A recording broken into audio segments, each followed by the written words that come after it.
belle et c'est pas le sud aujourd'hui. Good morning YouTube, j'espère que ça va bien. Un titre un petit peu qui doit vous surprendre, j'imagine. Qui doit vous faire dire qu'est-ce qu'il a, qu'est-ce qu'il raconte, qu'est-ce qu'il est en train de nous expliquer là, ça va être quoi cette vidéo? Alors, cette vidéo c'est, donc je vous ai menti, je vous ai pas tout dit. Eh bien c'est vrai, je vous ai pas tout dit surtout. En fait, j'explique depuis toujours sur les vidéos que je suis sur la chaîne depuis à peu près, donc ça fait presque depuis 8 ans, hein, à Neverland, le camping-car, tout ça, ce choix depuis 8 ans. Et en fait, je fais beaucoup plus que ça. Sauf que c'était pas vraiment la même situation, mais en même temps c'est un peu la même chose. Je vais t'expliquer, je vais un petit peu te raconter, je vais te raconter un peu l'histoire de ce qui s'est passé dans ma vie et dans ma famille. J'ai pu continuer à assumer les traites de la maison et ils ont pris la maison. Voilà, on avait une très jolie maison, toute simple, hein, une maison voilà, un peu comme tout le monde, de classe moyenne, mais c'était une petite villa sympa, tout ça. Mais le problème c'est qu'ils nous l'ont pris. Voilà, c'était plus possible de la payer et donc on a été vivre. Voilà pourquoi je vous ai raconté cette petite histoire. On a été vivre dans des mobil-homes. Donc à l'époque c'était à Rognac, au Marine à Plage ça s'appelait. Et aussi Loup Soleil sur Carry-le-Rouet dans la Côte Bleue. Et donc on passait de 1 an, 2 ans dans un endroit, puis après on allait ailleurs, parce que bon, des fois tu n'étais pas obligé, tu pouvais pas non plus rester à demeure, même dans un camping, dans un mobil-home que tu louais, c'était très très cher. Je me rappelle que les loyers étaient très très chers. Mon père avait beaucoup de mal à payer, donc on faisait tous de notre mieux. Tout ça pour te dire que si tu veux, ben, j'ai envie de dire, cette façon de vivre, ça fait beaucoup plus longtemps que je la vis, puisque j'ai vécu depuis les 21 ans, tu vois, en mobil-home. Et après, ça n'a pas repris. On n'a pas véritablement pu s'en sortir pour pouvoir reprendre une maison, tout ça, logement, ça a été plutôt compliqué. Pendant un certain nombre de temps, ça a été comme ça. Et quand moi, en fait, étonnamment, après toutes ces années en mobil-home, finalement, c'est un peu le même truc, hein, tu vois, qu'un mobil-home, un camping-car, c'est un peu pareil quelque part, tu vois. C'est pas, voilà, c'est plus, voilà, c'est différent. T'es dans le milieu du camping, t'es dans le milieu de tout ça, vacancier, tout ça, c'est pas vraiment. Et puis c'est très restreint en place aussi également, parce que bon, moi j'étais grand et puis il y avait mes parents, tout ça, donc voilà, on a fait comme on a pu avec ce qu'on avait. Donc ce milieu-là, je le connais depuis très longtemps. Après moi, j'ai vendu des véhicules, des camping-cars. J'ai été vendeur de camping-cars pendant presque 10 ans quand même. Donc je connais le milieu. Et ce que je peux te dire, c'est que, étonnamment, quand j'ai eu la possibilité de revenir vivre dans une maison, donc c'est ce qui est arrivé, hein, à un moment donné, je louais une maison qui était sympa. Oui, donc on a été coupé, donc je reprends là. Alors j'étais en train de vous dire, en fait, qu'il y a un moment donné, je suis retourné à la location, à de petites maisons, trucs comme ça. J'ai loué une petite maison sympa. Et très vite, je me suis aperçu que dans ce pays, on s'en prend à son prochain pour libérer et évacuer, si tu veux, un mal-être de soi-même, tu vois. Et ça, je le rejette totalement. Voilà, c'est insupportable, c'est devenu... Honnêtement, on voit bien qu'il y a un problème dans ce pays qui est bien présent, qui est insupportable et qui est récurrent et qui est là. Et tu as beau dire, bon, je dois m'en foutre, tout ça, bon, ça vient toujours te faire chier à un moment donné. Et je te donne un exemple, il y a 2 jours j'étais à Decathlon, je me suis retrouvé en train d'essayer ce petit sweat là, hein, petit sweat, il y a Decathlon, il y a des petits sweats sympas, pas trop chers et tout, tu vas, et il y a une personne qui a volé le blouson d'une gamine. Tu dis, bon, on en est là, tu vois. Donc la gamine, elle sort en pleurant de sa cabine d'essayage, la mère qui vient, qui veut se battre avec le type, et moi j'étais à 2 doigts de lui sauter dessus pour l'éclater, tu vois. Parce que, ouais, j'avais envie d'éclater sa gueule, parce que c'était pas gentil ce qu'il avait fait. Et surtout qu'il ouvrait un peu trop. Et le problème, c'est que tu dis, mais en fait, voilà, je savais plus pourquoi je ne vais plus dans les magasins. En tout cas, j'évite un maximum d'y aller, hein, parce que des fois, tu es bien obligé d'y aller. Ben, en fait, c'est à cause de ça. C'est parce que les gens sont insupportables. Tu vois. Le commun du mortel français actuel, que tu es même pas capable de le regarder parce qu'il va te dire qu'est-ce qu'il y a un problème. Ben, les gens t'agressent, tu sais. Moi, je sais que je suis parti de Marseille parce qu'il y avait déjà un problème comme ça. Mais attends, mais moi à l'école à Marseille, quand j'étais gamin, mais c'était horrible, c'était abominable. Tu pouvais pas regarder dans les yeux un type qui te disait qu'est-ce qu'il y a. Non, il y avait un souci, mais ça fait longtemps que ça dure. Je pense que ce pays finira par péter. Ils ont tous les mêmes avis à la con. Voilà, donc on est dans un mouvement où tu peux pas l'ouvrir, où tu peux pas dire ce que tu penses, sinon on te traite de tout, tu vois. Voilà, tu n'as pas le droit d'avoir les valeurs de l'époque, sinon, ah ben t'es pas dans le coup, tu es arriéré, tu n'es pas ouvert, comme il dit tous ces cons. Ouvert à quoi? À la connerie, ouvert à quoi? Tu sais, Jean-Paul II, il disait, la permissivité ne rend pas l'homme heureux. Et aujourd'hui, les gens, ils veulent aller vers la permissivité absolue, tu vois. C'est-à-dire qu'ils sont dans la permissivité. Je veux que rien, je veux faire tout ce que je veux. Si j'ai envie de me taper mon chat ou mon chien, je le fais. Après tout, je l'aime, il m'aime. Tu vois, bientôt, la prochaine étape dans ce monde, ça va être le droit de se marier avec son chien ou son chat et avoir des relations sexuelles avec. Parce qu'il reste plus que ça. On a libéré tout le reste, tu vois. On est ah ouais, mais bon, t'es fermé. Ouais, mais bon, je pensais pas que tu étais. Oh là là, il a des principes très anciens. Il est très. Ah ouais, non, là, franchement, je suis déçu de lui. Mais tu peux être déçu de moi. Ça n'a, peu importe, tu vois. Moi, j'exprime mon ressenti. Peut-être, et je pense que pour beaucoup, les gens s'identifieront à ce que je dis.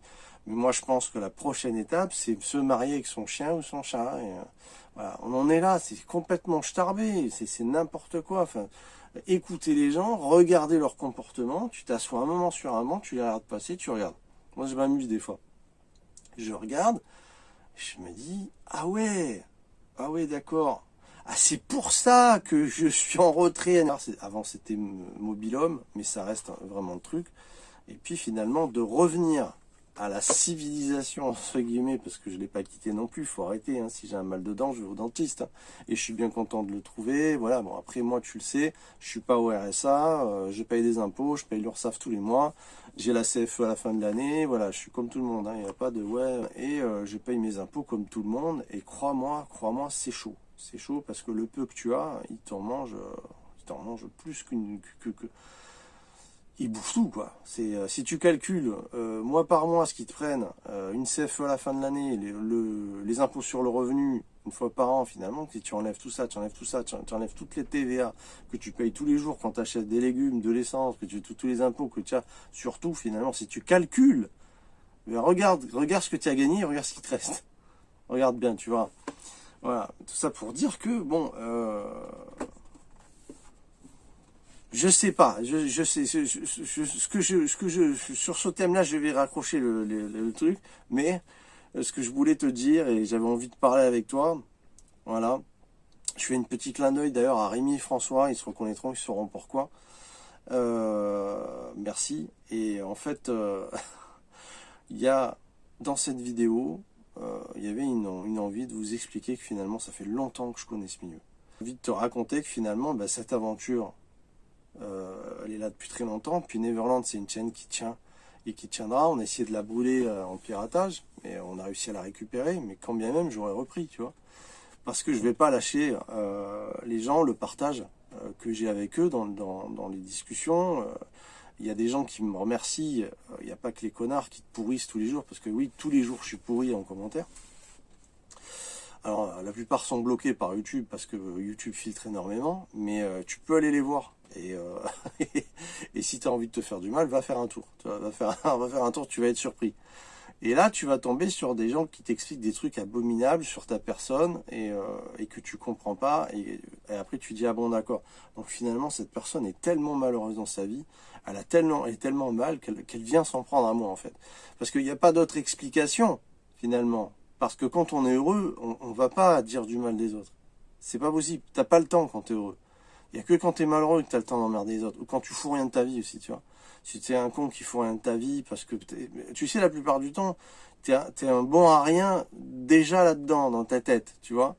Et c'est à partir de là que t'es un bon à rien dans ta vie. Tu vois, voilà. Donc si déjà tu es un idiot dans ta tête, bah, tu seras un idiot pour le reste. Ouais, petite dédicace à leur gueule. Parce que qu'est-ce que je te dis, c'est lamentable. Au lieu de faire du bien, de répandre du bien et d'essayer d'arranger les choses, ils font tout pour détruire de plus. Déjà, en général, ces gens, ils ont personne autour d'eux, ils n'ont pas d'amis, personne ne veut les voir, parce que même leurs proches, parce que finalement, ils ont tellement été casse-couilles que même les proches, ils veulent même plus les voir. Voilà. Et donc, donc tu vois, bon, ces chaînes, il y a énormément de chaînes, moi j'appelle la Star Academy de YouTube. C'est ces types, tu sais, qu'ils vont faire fureur pendant 1 an, 2 ans, 3 ans, après tu les entends plus. C'est comme la Star Academy, tu sais, pendant 1 an, 2 ans, 3 ans, tu les entends un peu, puis après, il y en a d'autres, c'est les vedettes d'un jour, tu vois. Et ça, c'est les mecs qui se mettent sur YouTube, parce que tout le monde se fout sur YouTube, tout le monde fait sa chaîne, mais derrière, ils vont pas suivre, tu vois. Donc, ils vont faire que les gens s'attachent. Alors après, on peut comprendre, parce qu'ils vont se faire pourrir aussi. Et il y en a qui disent, bon, bah, c'est bon, je laisse tout tomber. Voilà. Ou alors, ils avaient comment dire, ils avaient des idées, qu'ils allaient aboutir, tout ça. Moi, je veux dire, je suis resté dans le même délire que quand j'avais 400 abonnés, quoi. C'est toujours pareil, tu vois, les gens, ils se disent, bon, mais si je monte pas A, j'arrête. Moi, je connais des youtubeurs qui m'ont dit, putain, moi, si je dépasse pas un certain nombre d'abonnés, bah, je lâche l'affaire, tu vois. Ah, bon, d'accord. Le mieux, c'est que tu commences pas, tu vois. Je sais pas. Si tu as ce désir, ce projet de l'aboutissement du succès, c'est que dès le départ, c'est un peu biaiseux, tu vois. C'est un peu con. T'es là, mais c'est pas complètement sincère. Moi, je peux te dire que cette chaîne, elle est forte. Parce qu'il y a des gens qui sont formidables sur cette chaîne. Et j'ai la chance d'avoir des abonnés très gentils, adorables. Je l'ai vu, hein, je m'en suis aperçu. Hein.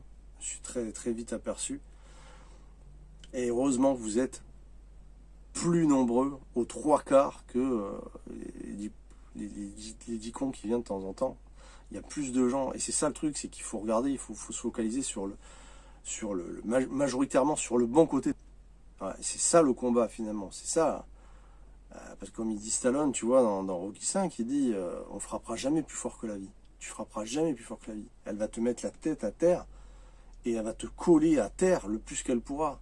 Mais le plus important, c'est pas le nombre de coups que tu vas donner, c'est le nombre de coups que tu peux encaisser tout en continuant d'avancer. Tu vois, c'est ça l'épreuve de la vie. C'est ça, et c'est sur ça que je vais finir. Franchement, cette belle philosophie, moi. Les Rocky, j'ai trouvé qu'il y a toujours eu un message magnifique dans ces films. Honnêtement, ça a été ses meilleurs films à Stallone. Il a fait beaucoup de choses nulles, mais là, sur ça, il avait super. La philosophie, l'humilité de Rocky dans ses films. Et je dois dire que, ouais, ça, c'est une vraie loi, ce message-là. Et je vais finir sur ça. Et je vais finir aussi sur le fait de faire attention à vous, de protéger-vous bien dans ce monde. Et mettez de la distance du mieux que vous pouvez.